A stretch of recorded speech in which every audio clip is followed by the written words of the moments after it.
Thanks to our sponsor, this episode of Crazy Fitness Guy Healthy Living Podcast was created using Podcastle. Podcastle is truly the easiest way to start your podcast. You can record remote interviews in studio quality sound. Editing is a breeze with a super intuitive and user-friendly audio editor. You can take advantage of their powerful AI tools like Magic Dust to optimize audio levels and remove background noise with just a single click.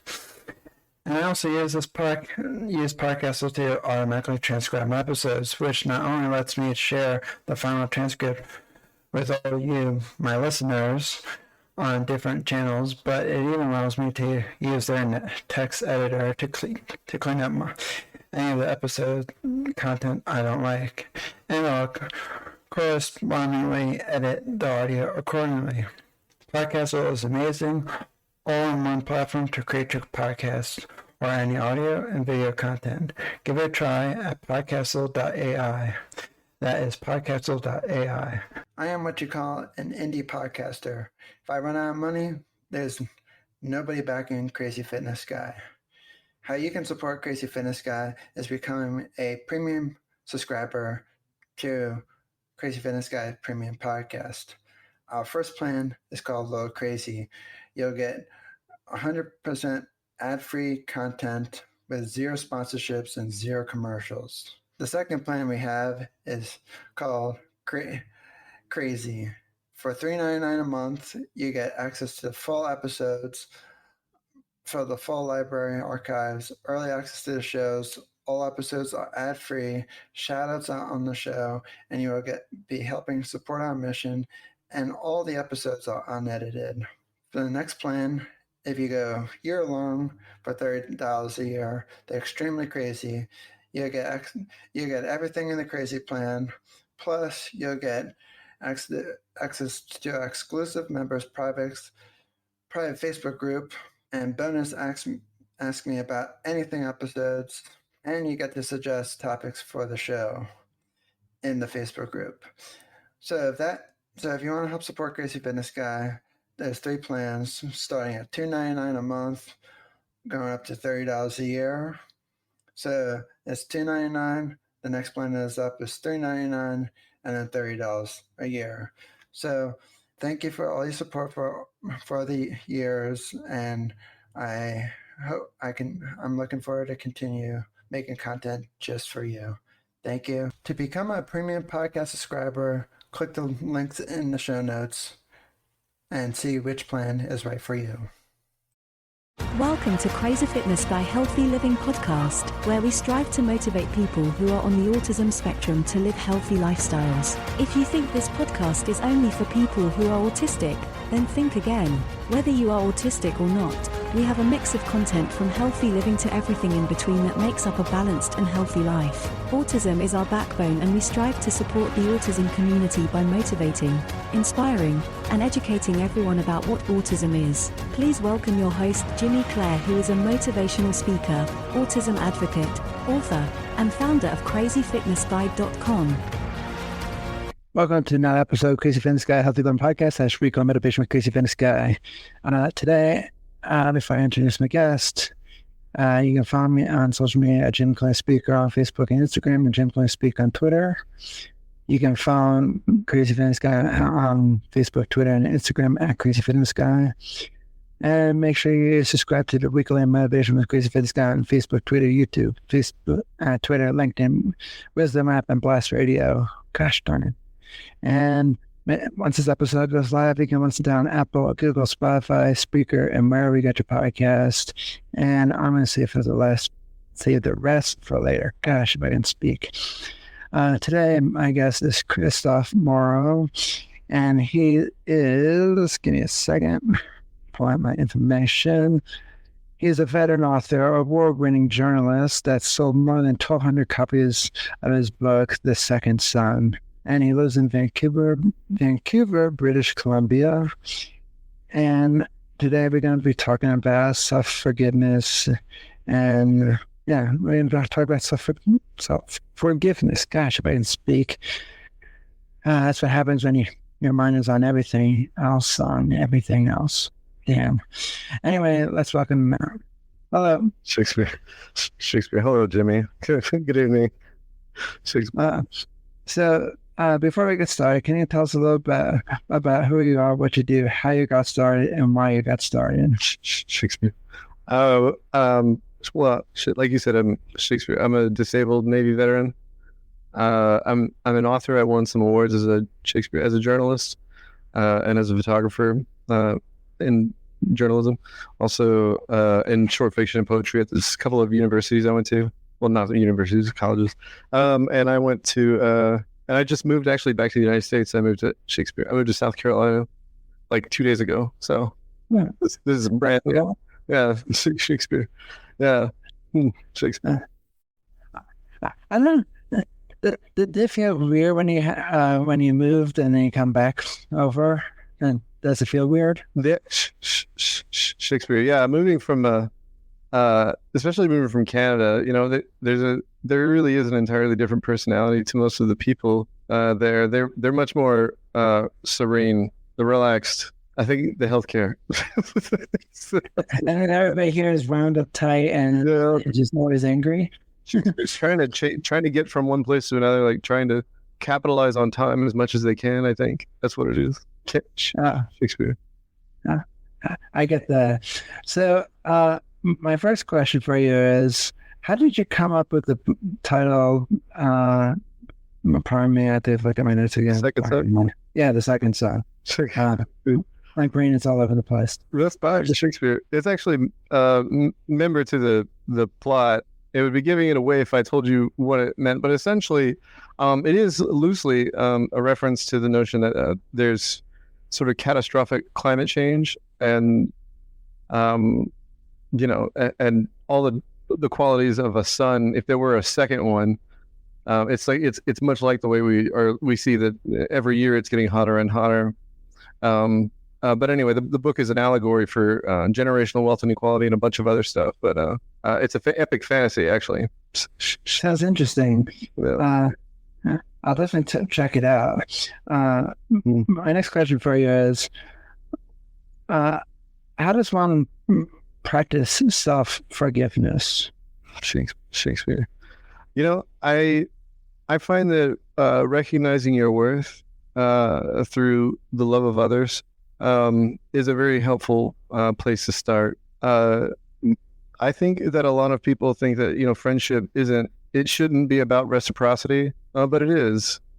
Shakespeare, it ultimately is. It's supposed to be freely given, of course. But ultimately, self forgiveness is about discovering peace from others. And I mean, really, that's the only way to move forward. Shakespeare, because I said Shakespeare because I have Tourette's. I ruminate on everything from when I was a kid to now. Anything that I've ever done that I feel ashamed of, Shakespeare, that I feel ashamed of. And because of the extraordinary amount of abuse I faced as a kid, I've mutilated myself a lot, and not because I want to, but because it's member to my illness, Shakespeare, because from Tourette's. So I've given myself like black eyes and bloody lips, and I've lost a lot of well, my hand's kind of deformed now, actually, my right hand, because I've hit it on things so much. And so like I've had to really sort of embrace the notion of forgiveness for yourself, because if you mean to live a life of virtue and valor, that's all really you can ask. That's really all you can ask. You do the best you can to make it right, and that's it. That's all you can do. Yeah, I can agree with that, especially because like I did some stuff growing up in public school that I was not proud of, and let's say I metaphorically burned some of those bridges that I created with some people, and some people forgive me, and then there's some people who did not forgive me, and years later, those people still looked at me as the same way as I was back then, as no, I'm definitely not the same. But since they didn't stay connected with me, they didn't see any change. They kept on seeing me as the old me, and it's like I improved a lot. I mean, I'm not perfect whatsoever, but I forgive myself for taking me many years to forgive myself. But the people who stayed with me and is seeing me to who I am today, I cherish those people because they don't look at me like the person who I was, let's say, 15 years ago or 16 years ago. Mm-hmm. Maybe a little bit more than that. Time flies. Yeah. Shakespeare. We all evolve, I think. Yeah, Shakespeare. We all evolve, and we hope at the end of our lives that we would have earned some kind of peace, knowing that we did what we could to earn the love that we have. Shakespeare. So my next question for you is, why do you think some people have not forgiven themselves on stuff that they did, either regretting or stuff they haven't done? Mm-hmm. Why do you think that is? Shakespeare. I think often it's social conditioning. We're conditioned not to believe we deserve it.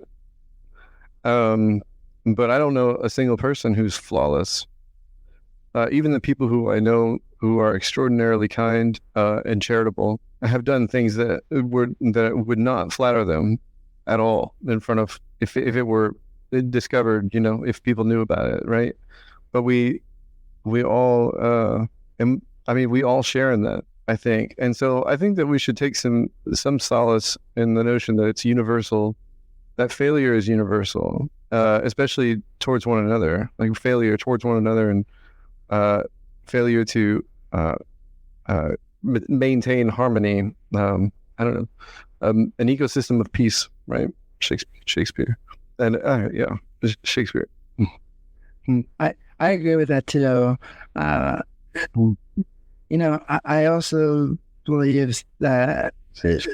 I also believe that, I always like to be transparent with, like, I don't go into all the details of what happened years ago. I do give hints here and there, but I like to be open about it because then people say, maybe like years later, somebody might dig it up later on and say, this person lied. And it's like, no, I'm not lying. And so I have to be 100% transparent because I always believe in karma as it'll bite you in the butt later on. Yeah. And no thanks. Yeah, it's freaking. Yeah. But I think we should take notice that karma also works in the reverse too. So, if you do good things, then you will have earned good things in the same sense, same wheel of fortune. So, and that's true too. Thanks to our sponsorship with Deep Stash. You're probably wondering, what the heck is Deep Stash? Well, Deep Stash allows you to learn new stuff every single day. You can become the smartest person in the room with unlimited access to 200,000 plus powerful ideas from top books, podcasts, and more. They have a generous free plan, and if you want to check them out, click the link below in the podcast descriptions. Either or will work, but definitely check them out, because if you're a daily learner like me and like to learn new stuff, I don't always have time to read 11-minute articles or 15-minute articles during the day. So with Deep Stash, I can listen to them on the go while I'm driving the car or on an airplane, etc. So go check out my friends at Deep Stash. You won't regret it. Hi, everyone. This is JJ, the co-founder of Good Pods. If you haven't heard of it yet, Good Pods is like Goodreads or Instagram, but for podcasts. It's new, it's social, it's different, and it's growing really fast. There are more than 2 million podcasts, and we know that it is impossible to figure out what to listen to. On Good Pods, you follow your friends and podcasters to see what they like. That is the #1 way to discover new shows and episodes. You can find Good Pods on the web or download the app. Happy listening. I agree with that too, especially because like they always say, what goes around comes around. And so I like that too. So karma can go both ways. But sometimes lately it's been most likely biting me in the butt sometimes, especially with statistics. I hate statistics. Oh man, you don't tell me. Shakespeare, I took statistics in college and oh God, it was the worst. I really, I loathed it, honest, every second in that class. Shakespeare. I'm literally banging my head and studying 4 days for the final. I'm like, I can't get rid of this numbers in my head. Every time I go to bed at night, I see numbers. It's like, I see pretty numbers. Shakespeare. Yeah. So my next question for you is, what are some ways for people to start forgiving themselves for stuff they have done or have not done? Well, I think we are all, I think it's member to our psyche as a human. Every human wants to contribute to their community, and in fact, I feel like it's also a quality to our fear, our anxiety, that we want to contribute to our community because we want to have some kind of worth, and so we're not dispensable, right? So I think curing a lot of anxiety around forgiveness is about embracing the thing that you love to do that also contributes to the welfare of the people around you.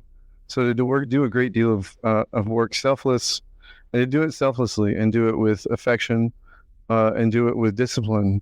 There's really no alternative, truly, because you find you find peace through the love of others, and through the joy of the warmth in and the joy of friendship is where we derive it all in the end, all our happiness. I think one way how I forgave myself for the stuff I've done is there's people who stayed with me. I wrote a very sincere apology for all the stuff I did that they've been around, witnessed, etc. And it meant a lot to me that they just read it in front of me. I mean, they say like, oh, you know how to do this. And I was like, no, I really had to do this. And because there were sometimes I had like restless nights, so I kind of felt, and there's some nights where I couldn't sleep with my eyes closed, like where I just, my autistic brain kind of plays stuff on a replay, kind of like a conveyor belt that just goes around and around, or a hamster wheel, whatever, get message across, and it just never ends. And so sometimes if I see something in a movie, like if it's very scary to me, my brain just remember. It's not always bad things, like it remembers lines and whatnot, but it was like something really graphic. My brain just remembers as like, no. Like, I'll give you an example. My mom was watching this one TV show, and I caught a glimpse of it, and had like flashbacks and everything. And I'm not gonna say what was on the flashbacks and everything. But it had like very graphic scenes and whatnot, and it's a police show and whatnot. And I was like, they really did not need to put these flashbacks in here.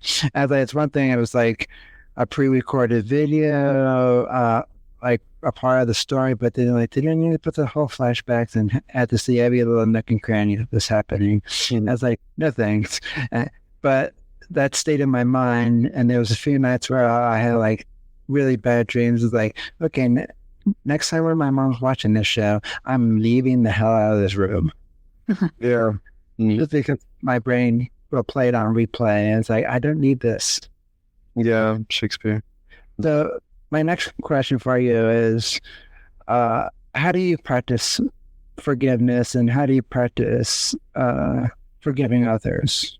Well, I think that a lot of people would say that oftentimes whatever trespasses are committed against you are often a reflection of what they're experiencing, the turmoil within themselves. You know, the thing that the unfair or unkind things they say to you and do, those are a product of insecurity, and so trying to retain that, I find that's really hard to do, to actually practice that, and so I really feel like it has to come from within, and if you want to receive forgiveness, you have to be willing to submit it for others.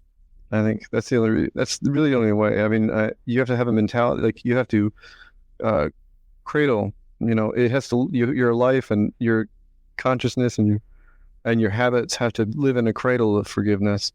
You know, Shakespeare. I agree with that. Like, I got bullied growing up in public school for 8 years, and I wouldn't say I've forgiven any of those bullies because I've never seen them ever again. But to be honest, I wouldn't be where I am today and of overcoming bullying and whatnot if it wasn't for them. And I wouldn't have I would still have a somewhat of a unique story growing up, but also they kind of completed that part of my story in my life, and it kind of took where my podcast and businesses were today. So I don't think I would really have a full, complete story without them. So I was like, thank you, but and it's like, so I kind of thank them for it, but then kind of not thank them at the same time, because yes, bullying sucks, but to overcome it, and it's really, really, really, I mean, it really feels really great, and to be able to share with my story with other people is really great too. So it's kind of a win-win situation. I mean, Shakespeare, I understand that sentiment. I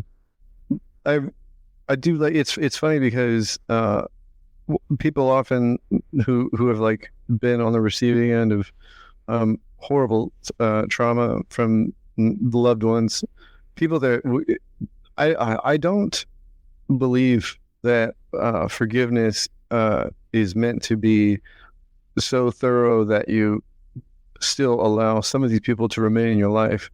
Sometimes you really do have to sever yourself from these people, and that to make that distinction is really hard, to know whether or not like you can forgive them and then allow them to remain, you know, in your orbit, the orbit of your existence, or if you have to, you know, but it really comes down to whether or not they take accountability and truly make effort to change and to sustain that.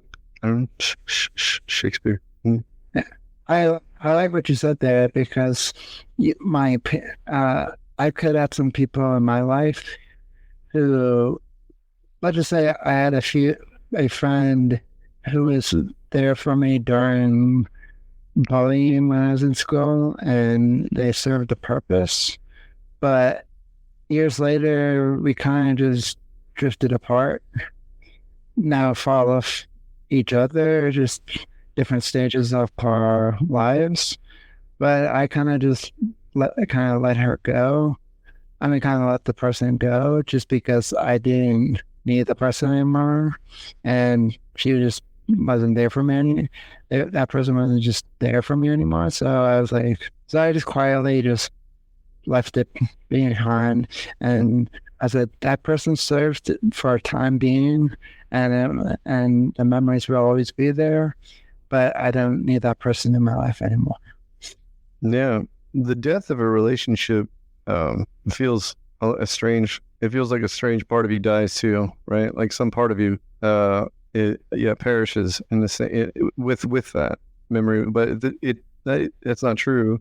But what it does is, I think it imparts the lesson that nothing is permanent.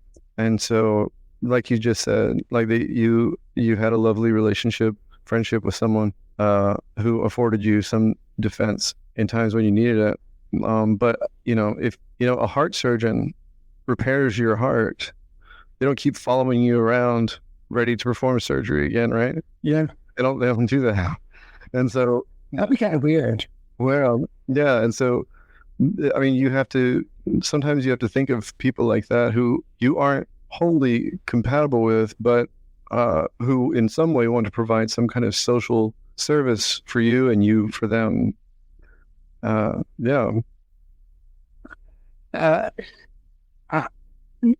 No offense at this, but I do disagree with one thing though. I feel like there's some instances where there can be permanent.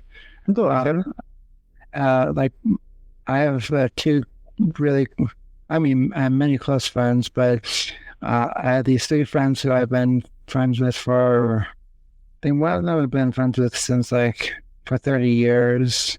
And my other two friends I've like been friends with like 22 or 23 years. So I kind of feel like there's some circumstances where there's some things that just last long. Yeah, that's what I mean. Forever. And so, but it doesn't, but I would say like certain circumstances, but not for everything. Yeah. So, because I feel like if it's meant to be, it's meant to be. And these people, my best friends, I call them best friends because they know everything about me, like what ticks me off, what makes me laugh, etc. And they just know everything inside and out, and they can keep secrets. But it's Shakespeare. And so, so that's where I only disagree a little bit with that. So, my next question for you is, why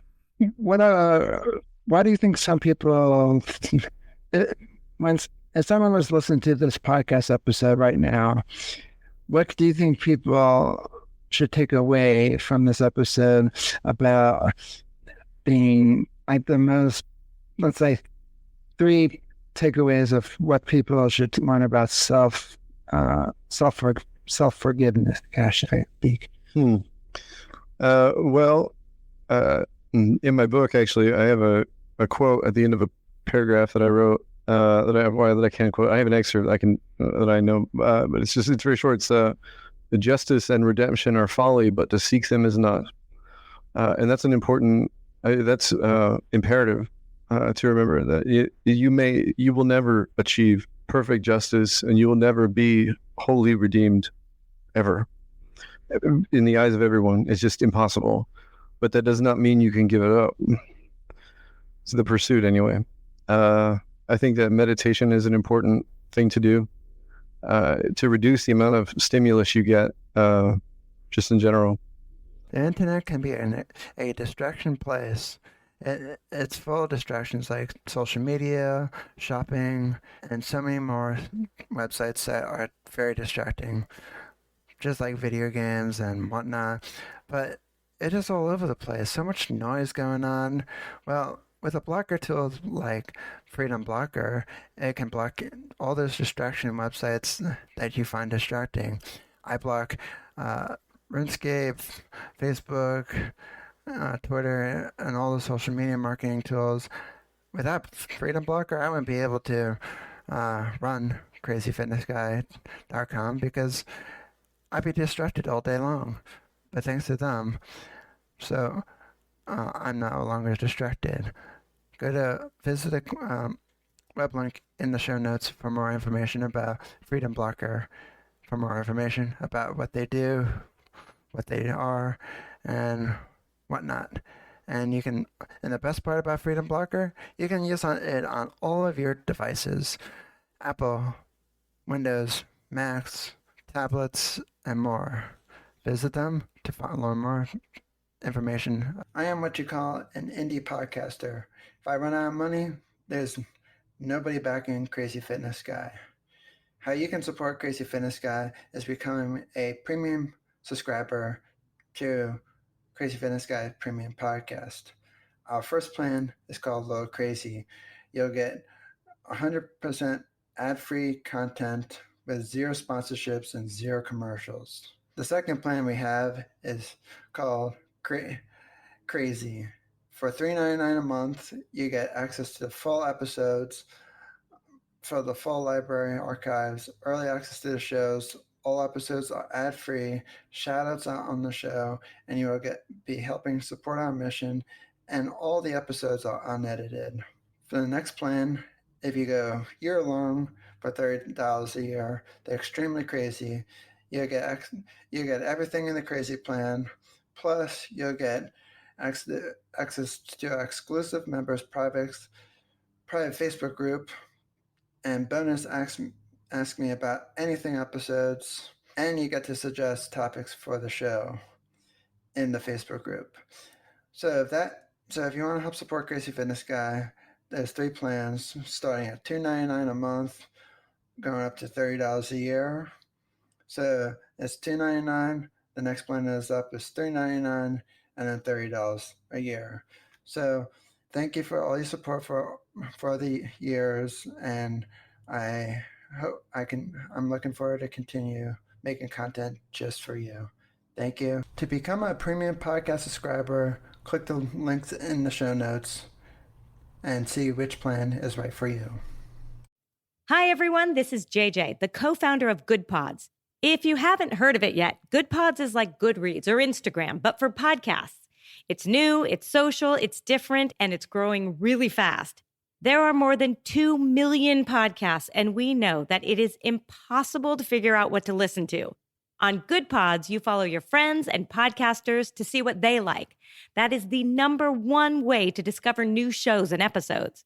You can find Good Pods on the web or download the app. Happy listening.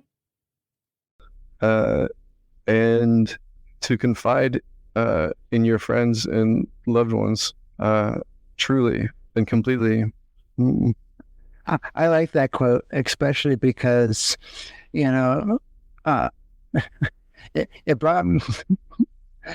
reminded me of something that made me, it reminded me of something, and it reminded me of this moment that I liked. I'm trying to remember. So it reminded me of special memories with my friends and whatnot, and I definitely like that quote. And I think once I read your book, I'm definitely going to highlight that just because I really like that quote. Yeah. I was like, to be honest, I do save different kind of quotes that I find, and the good quotes always stay in my head for some reason. Like the good, good lines about movies and whatnot. But I just want to circle back real quick about something.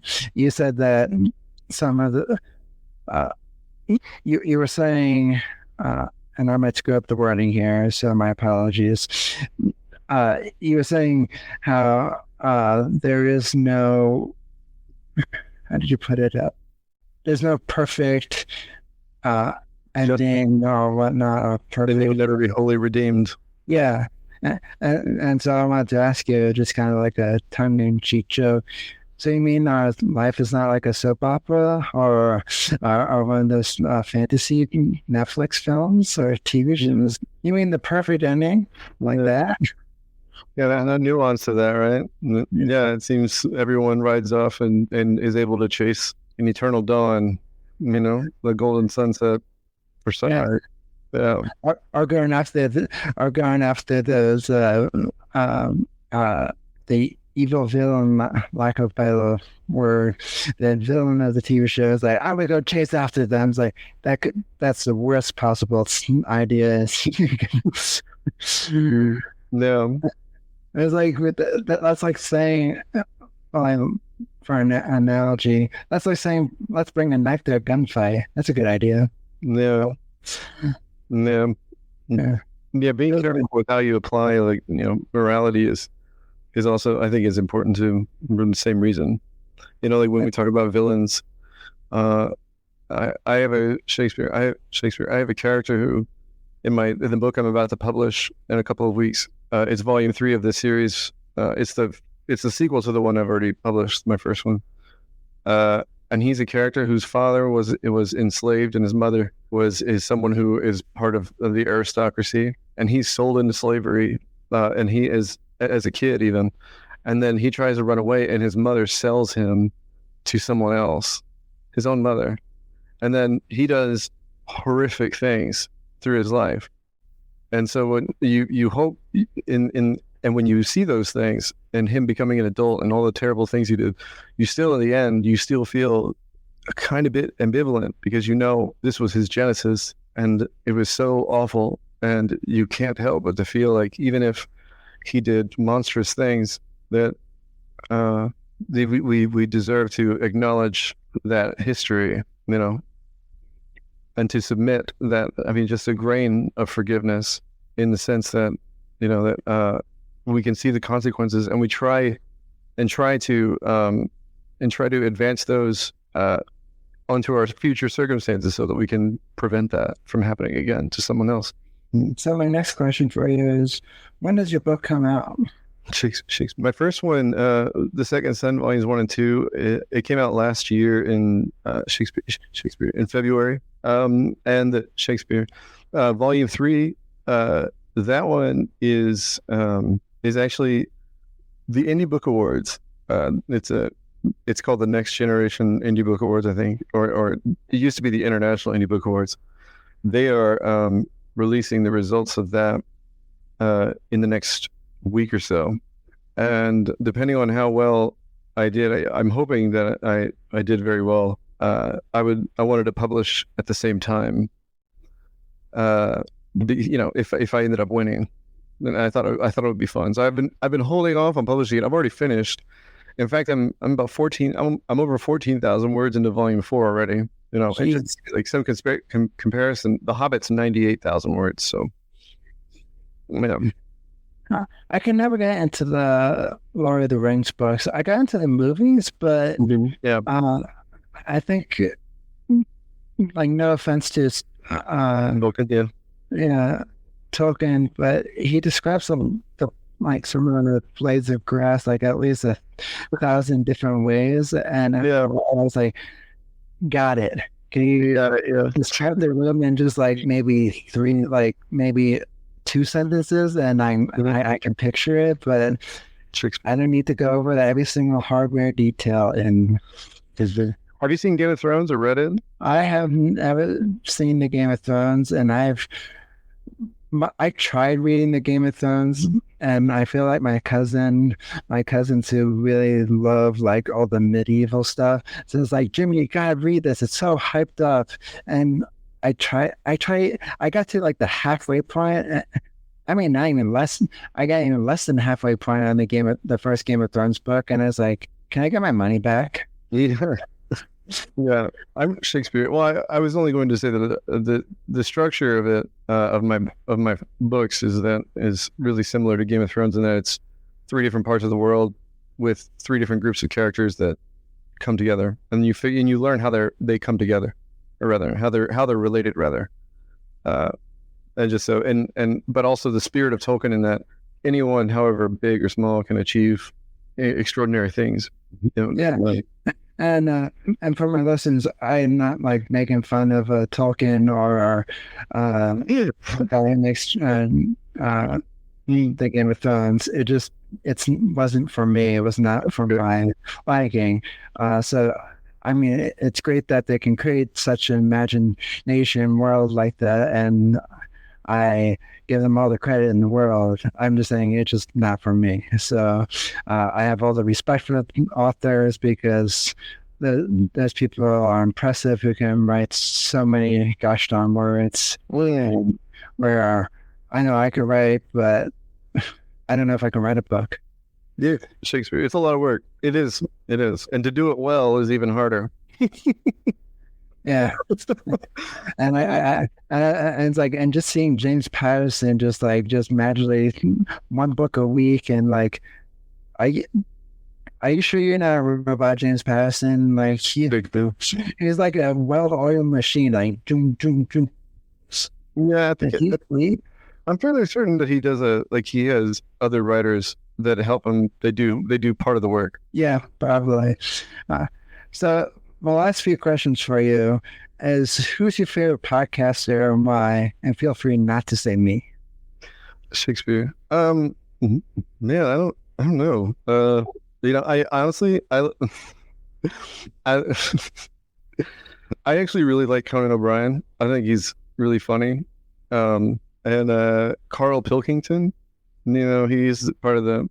I love Shakespeare. I love those guys. I love comedians. I think that comedy is the highest form of art. It's the most complex. Because you have to understand, as a comedian, you have to understand every context in the same way that the dramatist does, and the romance writer and the horror writer. But you have to be able to take it one step further and reveal the irony, right? And I think that requires a very special relationship with reality that I admire a great deal. And I consider comedy itself, it's a separate art form from everything else. There's writing, and then there's sculpting, there's painting, and there's all these different dancing. But comedy is it's a separate thing to me. Even it's not just a genre. I agree with that. My favorite podcast is Lewis Howes' School of Greatness, and he has really great episodes, and I've interacted with him multiple times on social media, which was pretty cool. Which is pretty cool. And I said to my followers and his followers, one day I'm going to be on your show, and he actually wrote back to me and say, I look forward to it. And that's a challenge. And it's you don't accept it.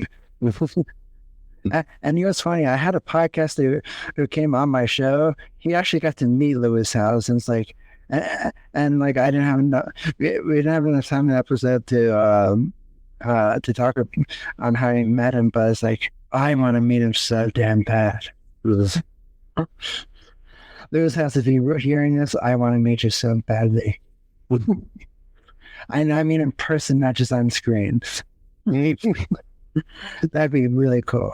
Mm-hmm. And my last question for you is, where can people follow you, learn more about who you are and what you do, and where can people find your books? Shakespeare. Well, if you go to kristoffmarorrow.com, that has links to everything that I have and do. But my book is on Amazon and it's on Kobo. And I'm really just on it. I'm on Instagram, Facebook, and TikTok. At least from TikTok for now. I don't know where it's going, what's going to happen to that. Because that's actually most of my followers are on TikTok. I have 6,000 on there. So now I'm concerned. I won't have any of those anymore. So that's That's cool. Cool. I'll put all those in the show notes for everyone to find. And I hopefully I want to get you back on again, because I think we can talk some more about self-forgiveness, and also maybe by the time when I have you back on, maybe your fourth book will be out. Yeah, that'd be great. Mm-hmm. And let's stay in touch. Yeah, thank you. I treasure your trust. We appreciate it. And I will follow you on social media. So, and if I forget in a couple of days, don't take offense at it. It's just my brain is just math. That's okay. That's okay. So I'll definitely reach back out again probably next week at some point. But just my brain is if I do one more math problem, I'm just gonna bang my head against the keyboard. Yeah. No, I sympathize. I'm glad that somebody else has sympathizes. So thank you, and let's stay in touch. Yeah, thanks, Jerry. So that's all the time we have for today. If you'd like it, subscribe, share, comment, let me know how we're doing. But be polite. In the meantime, stay healthy, stay safe, and stay motivated. I'll be back for another brand new episode of Crazy Fitness Guy Healthy Living Podcast. That's pretty cool motivation with Crazy Fitness Guy. In the meantime, peace. Thanks for tuning into Crazy Fitness Guy Healthy Living podcast. If you enjoyed this episode, please leave us a review. Your reviews help us be discovered by more people all over the world. Make sure you subscribe to our podcast so you get notified of every new show. In the meantime, please connect with us on social media at Crazy Fitness Guy and follow Jimmy Clare at Jimmy Clare Speaker or Jimmy Clare Speak. While you wait for another brand new episode, please go check out CrazyFitnessGuy.com. Check out the latest blog posts, events, sales, and more. Hope to see you again next time. Hydro Flask is the best water bottle in my opinion because it keeps my water nice, cold, and refreshing throughout the day. And yes, I do drink a lot of water throughout the day, so even though it stays colder for longer, I still like having a reusable water bottle like Hydro Flask because it just sits on my desk and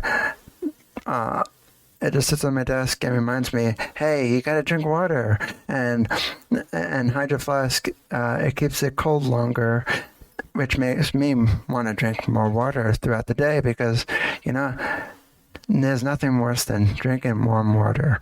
Go to hydroflask.com and use the link in the show notes. And yes, I do get a small commission from Hydro Flask, which also helps support the show.